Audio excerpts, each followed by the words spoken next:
Olá pessoal, aqui é a professora Tabata e eu vou dar uma breve explicação sobre vazão volumétrica e vazão mássica. E para iniciar, vou começar falando sobre a palavrinha vazão, tá? Então, vazão nada mais é que uma quantidade por tempo, ok? Essa quantidade pode ser um volume, metro cúbico, litros, pode ser uma massa, quilogramas, gramas, e pode ser, em algumas situações, número de mols. Já o tempo aqui a gente tem várias unidades, né? Entre elas, segundo, minuto, horas, por exemplo, tá? O que vai definir que quantidade que a gente vai trabalhar é a palavrinha que vem depois de vazão. Então, aqui no caso, vazão volumétrica, a gente trabalha com a quantidade volume. Já no caso de vazão mássica, a quantidade trabalhada aqui é a massa, ok? Então, como que fica cada uma dessas variáveis? A gente representa a vazão volumétrica com um V e um pontinho em cima, ok? Esse pontinho remete a tempo, então até vou puxar uma flechinha aqui. E ele aparece em várias outras variáveis na engenharia. Então, pontinho em cima, tempo. E é uma quantidade que vai ser um volume dividido pelo tempo, ok? Já a vazão mássica eu represento pelo M, com um pontinho em cima. A quantidade é a massa, dividido aqui pelo tempo. Essas são as equações para calcular vazão volumétrica e vazão mássica, ok? Então, vamos imaginar uma situação cotidiana aí para a gente determinar vazão mássica e vazão volumétrica. Então, imagine na torneira da casa de vocês, ok? Eu quero determinar a vazão volumétrica da água aqui na tubulação. Como que eu faço? Então, eu preciso dessas variáveis aqui, ó, volume, massa e tempo. Para determinar o volume, eu abro a torneira e coloco aqui um recipiente graduado. Então, eu consigo medir qual que é o volume de água que escoou. E eu preciso também cronometrar o tempo, tá? Então, se eu souber o volume de água que escoou e quanto tempo demorou para isso acontecer, eu tenho o tempo para jogar aqui na equação. Então, volume e tempo, eu determino vazão volumétrica.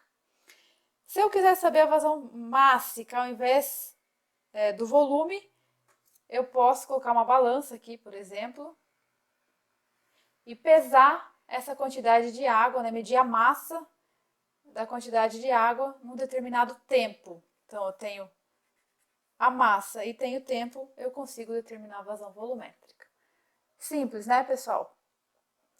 Agora eu vou ensinar para vocês uma outra forma de calcular a vazão volumétrica e que é muito utilizado na engenharia. Então acompanhe comigo, pessoal. Eu delimitei aqui um pedacinho da tubulação. Vou desenhar esse pedacinho aqui novamente. Então eu peguei um trecho desse tubo.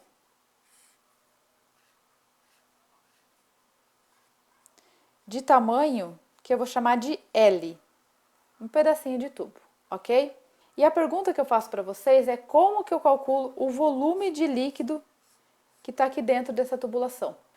Para fazer essa conta, a gente precisa lembrar que isso é um cilindro, e aí basta calcular o volume de um cilindro, que envolve, vou colocar de outra cor aqui, determinar a área da base ou a área de seção transversal do tubo, que é dada por πr ao quadrado, ou πd ao quadrado sobre 4, tá? É a mesma coisa.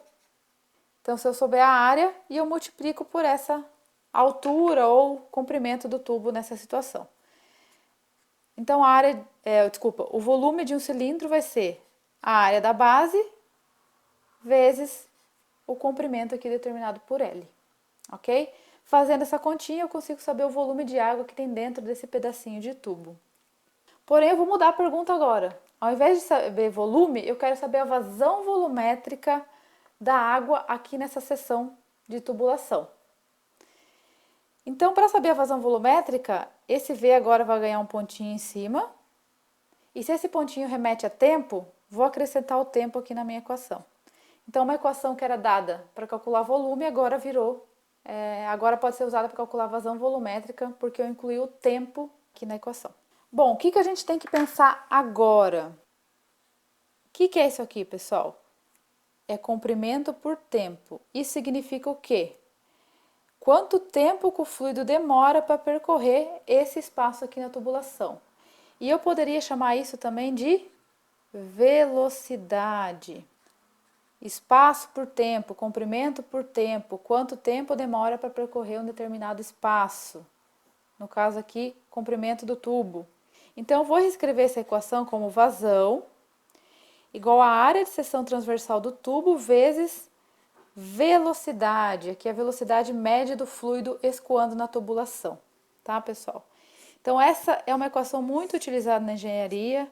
Em alguns casos, a gente tem a vazão e a gente precisa determinar a velocidade para utilizar em outros cálculos, ok? Então, se eu tiver a área de seção transversal do tubo e a velocidade do fluido escoando na tubulação, eu consigo calcular a vazão. Se eu tiver volume e tempo, eu também consigo calcular vazão. Então, essas duas formas aqui para determinar a vazão volumétrica, tá? E para encerrar esse vídeo, eu quero explicar para vocês rapidamente uma forma de converter vazão mássica em vazão volumétrica ou vazão volumétrica em vazão mássica. Então, vazão volumétrica, quando multiplicada pela densidade, a gente consegue obter vazão mássica. Vamos olhar para as unidades para entender isso melhor? Então, qual a unidade de vazão volumétrica? Metro cúbico por segundo, uma das unidades possíveis aqui, né? Metro cúbico por segundo. Densidade é dada em quilograma por metro cúbico. Se eu fizer essa multiplicação, olha o que acontece aqui, pessoal. Metro cúbico com metro cúbico se anula e eu tenho quilograma por segundo, que é a unidade de vazão mássica. Então, se eu multiplicar densidade por vazão volumétrica, eu tenho vazão mássica. E ao contrário, se eu dividir a vazão mássica pela densidade, eu tenho vazão volumétrica. Até, pessoal!